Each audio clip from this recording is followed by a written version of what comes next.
Hi, everybody, and welcome into the DiME podcast. I'm your host, Maria Wainscott. The DiME podcast is for all past, present, and current FTT students who are interested in learning about what our Domers in media entertainment are doing today. On today's episode, we're sitting down with Mike Cerre, Emmy-award-winning broadcast journalist and correspondent of PBS NewsHour. We're thrilled to get to learn from Mike's experiences in the industry. Alongside Mike is Claire Capdeville, a freshman honors FTT student who's looking to learn about Mike's experiences and how to break into the industry. Thank you so much for joining us on today's episode. The DiME podcast begins now.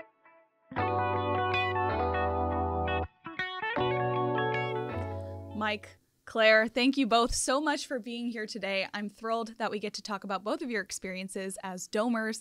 Claire, yours a little bit younger of an experience, but I'm so excited. Sure. Perhaps, Claire, are you maybe. Can I see your driver's license? Claire's our freshman here on the podcast, so we are really excited to ask her about why she came to Notre Dame. And I'm also really interested in knowing why, Mike, you came to Notre Dame not so long ago. What drew you both to Notre Dame? Was it their communication arts and film, television, and theater programs, or was it something else? Claire? Yeah, so I grew up in South Bend, so Notre Dame was definitely always on my radar. But at first I was not planning on coming here because it was too close to home. But yes, I was always had my eye on the FTT department, and I was just taking a walk around campus, and it suddenly hit me like this is where I need to be. So that's how I ended up here. It's fantastic. Mike? Well, back in 1965 when I came here, there was no FTT program, and there was barely even a communication arts program. And it was one that had no equipment, no facilities, and it was really more theoretical than really hands-on. But that didn't make any difference because I never knew I wanted to go into this business when I went to Notre Dame. I thought I'd study business.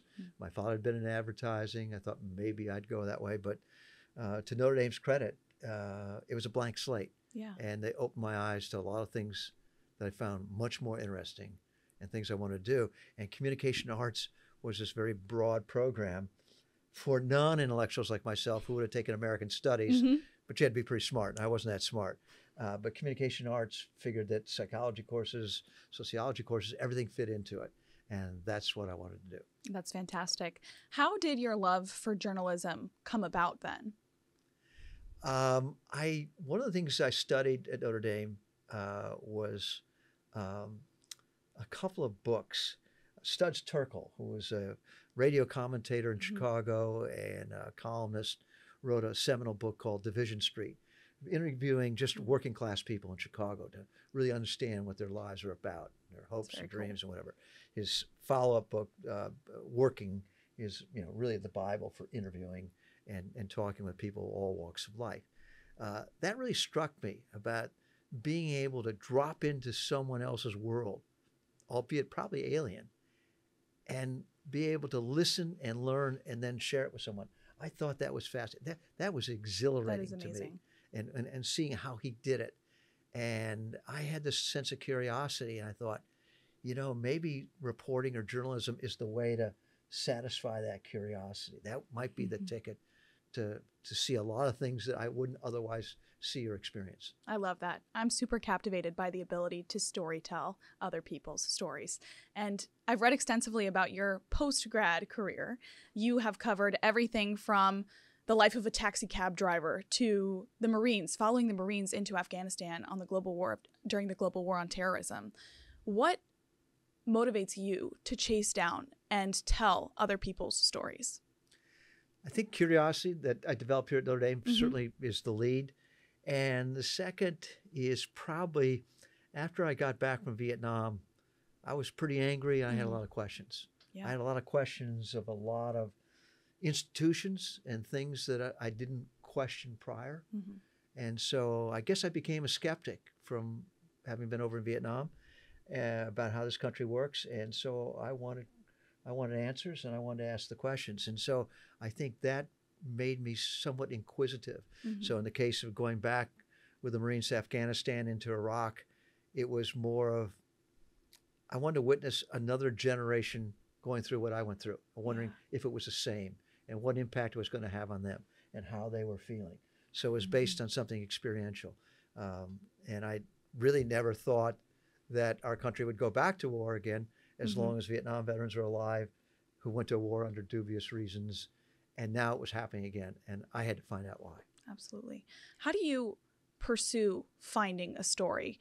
How do you give your audience members a foundation to look into stories that they know nothing about? If it's the life of a taxi cab driver, if you're trying to talk to veterans about their own individualized experiences, whether that's their childhoods beforehand and how they arrived where they are, or their experiences in war. Those are tough stories that people don't necessarily have a foundation knowing about beforehand. So how do you convey that to an audience that doesn't know what story is going to come about when watching an episode of something that you produce?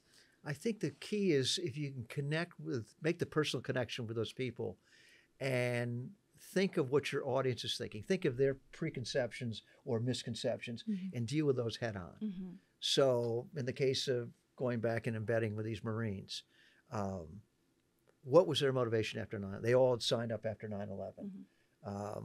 What were their families' reactions and whatever? Start at that basis and then work out. And that, I think, is way. But maybe a closer example is I'm doing a story here this week at your FTT on your course, Drunk on Film. And it was something that Professor Ted Mandel had told me about before. I thought it was a fascinating story.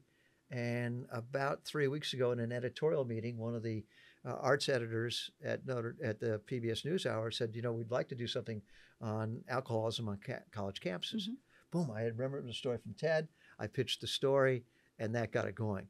So in many cases, as you're going to find out in your career, it's not so much the story you want to do, but how do you frame that story into something that your station, your network, or your news organization wants to do. And because that really kind of drives it more than your own personal wants and how you can kind of connect them. I'll tell you a funny story. We were doing a story. I wanted to do a story on the 50th anniversary of the Grateful Dead. They were playing in Chicago. It was a big story. And I knew Mickey Hart, the drummer of the Grateful Dead, and I always wanted to do a story on him. And I pitched the story to the NewsHour, and they said, and half the newsroom, they were all deadheads. They said, oh, yeah, I'd love to do this story, but, we really can't. We don't have a budget. And then someone from the science department came up and said, Mike, is there any science angle to what makes you? I said, yes, he's got a new career working with a neuroscientist at the University of California, San Francisco on the rhythms of the brain and what rhythms work on different parts of the brain and how they might be able to dial it in like a prescription of music therapy. Oh, wow. That's and so cool. We got a science story. That's awesome. So we had to totally reframe the story around science, but it still worked. So it's about how to maybe reframe it around a news headline or what your organization is trying to accomplish. That's fantastic. Thank you for those examples. And that sort of leads into my next question for Claire. Mike is incredibly accomplished. He's an Emmy-award winner for all of his amazing work, which is pretty daunting.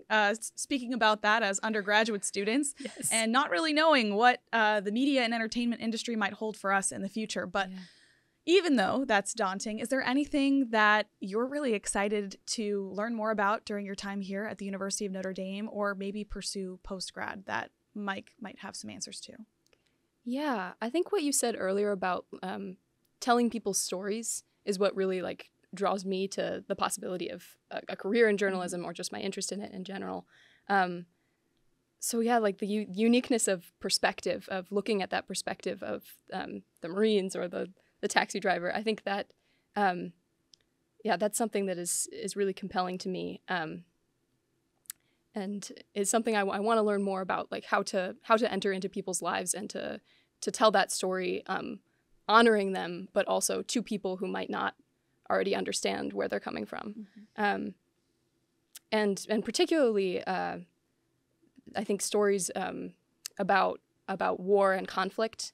That's something I would be interested in. I think we need to have people who are willing to enlighten the American public to what's going on and what's going on with what we are doing outside of the U.S. So we're not blinded to what goes on.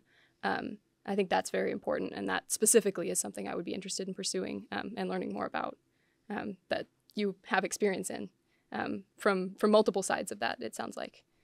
That's fantastic. Thank you for sharing that. Is there any potential job? And I know that freshmen hate being asked this question, but is there any potential job or potential network that you would aspire to maybe land a position with?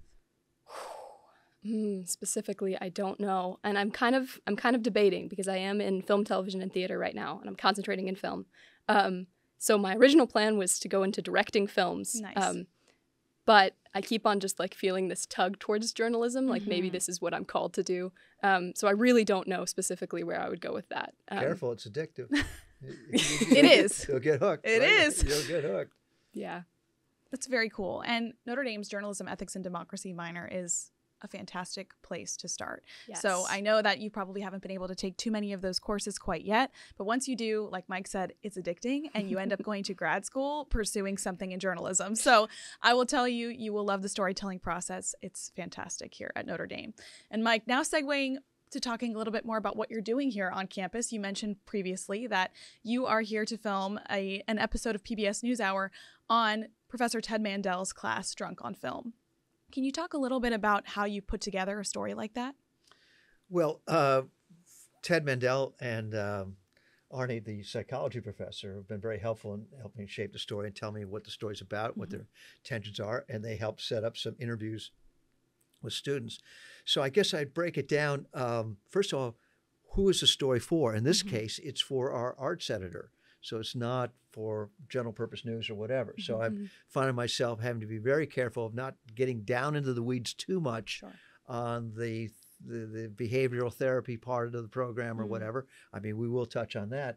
But really the core part of this is what has been the role of the media in perpetuating and growing this social mores about alcohol and consuming alcohol that you guys have all grown up with your entire lives. Right. And Ted was showing me cartoons that, we watched as kids that talk about drinking and making fun of it and whatever.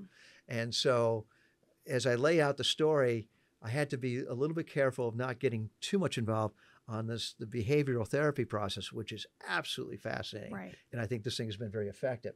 But trying to keep the focus on what was the media's role on making drinking cool, and what can the media do to make it uncool, like cigarettes. And so as we're doing the interviews, so I was able to interview students who had taken the class, students who have 2 of the abstinence clubs, the Flip Side and Zero Proof. And then the main thing was just sitting in on that 2-hour session last night, which was so enlightening because, as the professors told me before, it's the student dialogue which is the instruction and the core of the course. Because students, it's a very sensitive topic. And there's a lot of peer pressure on college campuses for someone to speak up and be very candid about things. And they could see themselves on the screen, on the Zoom box, on the gallery view, that others want to engage in the same subject. So they weren't so afraid about piping in. And I could see that dynamic happening. And we had maybe 20 students in the classroom. I could see it happening in the classroom, but even up on that Zoom board. And I thought that dynamic was fascinating. So we will be playing off of a lot of the film clips that were being shown. Very cool. And really the dialogue that it generated with the students, which was much deeper than I expected. So they're showing Hangover. And so I thought, well, they're going to be showing the guys laying out all drunk the morning after and, all that fun. No, they went into that scene where they're on the roof and they're having drinks. And before they start their debauchery and whatever. And it was about friendship. And this is the way to get into the club, to make the point about that's what alcohol really does. There's a social imperative to it that if you don't drink, you're not in the group. And so they were going deep into the core of the issue rather than just the obvious, drunken debauchery. Right. And I thought that was fascinating. That is fascinating. And I think, what you're saying about students wanting to engage more with this topic, I want to engage when you're saying things like that because I've felt that in my own experience here at Notre Dame. I do think that drinking is very much embedded into college culture. We were talking about this before the podcast began, but I think it's hard to sort of compartmentalize drinking culture and Notre Dame. Yes. And Claire, I don't know what your thoughts are, but do you have any friends who have taken this course? I don't know if you've taken it quite yet, but what are their thoughts and how do you think it impacts students to want to talk about drinking on college campuses? Yeah, I haven't encountered the course specifically yet, but I think that what you're saying about about conversations and about not feeling like you're the only one who wants to talk about this. I've definitely had personal experiences of feeling a bit isolated. I was frankly disappointed when I showed up as a freshman and there was like so much drinking, and it seemed like all of the social events were centered around that. And I would show up with a bottle of orange juice. And for a long time, I thought I was the only one who was not drinking. And then I slowly began to figure out that there are actually many, many, many other people, but everyone feels like they're isolated because of that social element, because you aren't part of the group, because you aren't engaging in this specific activity. So I think having the conversations about that allows those people to find each other and be like, wait, I'm not alone in this. This doesn't have to be the only way that I make friends or express my personality.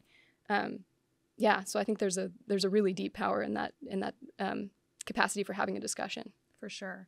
And Mike, how do you convey a sense of journalistic integrity through a story like this? So obviously Notre Dame is your alma mater, and you are, I'm sure, wanting to express Notre Dame in its most beautiful and triumphant light, but there's clearly some strong sentiments that are being expressed by students through examining this course. So how do you convey that through an episode of PBS? Well, I tell you what, I'm not sure how I'm going to do it, and I'm still kind of wrestling with it. And so I've done 2 stand-ups. One kind of a disclaimer saying, I'm a graduate of Notre Dame. I've been here, seen this, done that. And I'm working with the film and television department on producing this thing. So I want people to know that the film clips I'm showing from Notre Drinking and some of the films that the FTT produced on it, I didn't do that. They did. Right. And so I have to source where that material is coming from. But also whatever particular bias I have of being kind of a domer. You know, do I go soft on the university about what is certainly an issue in a lot of people's mind? Or, you know, how do I make it fair and not single out that it's just Notre Dame, that this is, it is a universal national problem. It's not just Notre Dame's problem. Yeah, it is. And it'd be hard to adequately say Notre Dame is better or worse than other places. Sure. So I'm still trying to figure out how I do that without letting my personal bias of, I don't want to trash my alma mater, but I am concerned, and I don't want to give them a free pass if they're doing something that I think is negligent and reckless. Understood. And Mike, I have a follow-up question for you. So you said you've done a few stand-ups just saying, you know, this is a disclaimer, or here's my stance on this. As a journalist, are you also a character at times? How do you portray your own views when you're doing stories like this? Do you have to sort of dial that back, or can you be honest and be candid and be yourself in these moments? You know, that's a very good point, and it really depends on the subject. And I'll tell you, the big lesson I learned the hard way was when I was embedded with the Marines. And fortunately, I worked with one of the greatest newsmen in the business and fascinating news operations, Ted Koppel at Nightline. And Ted was a first-class journalist and a first-class manager of a news operation, whatever. And we were forewarned about we had to be very careful that we couldn't say, even though we'd been living with these guys and we'd been traveling with them, we couldn't say we. We had to keep ourselves separate. That's tough. And there was an incident that I was involved in that we were ambushed in a firefight on the way into Baghdad. And I really did have to flash back to my military experience because I was with a reserve unit that was not that experienced. And I called out some directions in which we had to, as Nightline, do a bit of a disclaimer that I did cross the line. Now, I didn't cross the actual official line with the Pentagon, which was I was not directing fire. If I had been directing fire, I would have been fired. That would have been too far. But I was trying to get this vehicle into a safe place. Sure. So they gave me a pass on that. But Ted really forewarned me, or kind of chastised me for it. You have to be more careful about that. You cannot cross that line. And for that reason, we as embedded reporters never had weapons. And the troops are always trying to give us weapons, saying, you guys can't go out here. It's just too... We said, that's not our role. We cannot do that. That is a bias that we cannot do. So, yes, I think times where I think you think it is going to be personal and you're playing on that personal contact, I think you have to disclose it. That makes sense. Yeah. Thank you so much. I personally wanted to know that. I think sometimes I struggle with dialing back my own personal insights or perspectives when I need to be giving those on air. It's very difficult to sort of compartmentalize the journalistic persona and my own personal persona. So thank you so much for sharing. But there's a trick that we use in that. Let me know. You quote somebody else. If you have a contentious issue you really feel strongly about, we have a trick. We kind of say, well, some people will say that this is in violation of. Love that. And I will then be using that. The interviewee is not going to take it personally with you, except if it's an experienced politician who's on TV and he knows that's what we're doing. But that is some way to kind of slide in your bias or perspective without totally being noted. I will use that. So now that we're talking a little bit about lessons that we've learned in the field, Mike, I want to ask you, what was one of the best things that you learned at Notre Dame, maybe in a class or just generally about how to time manage? Wow, that's a very good question, because I tell you what, I think you guys have a much more difficult role now with all the electronics. I could see how people were organized. They were going off that class. There was a Zoom meeting coming up.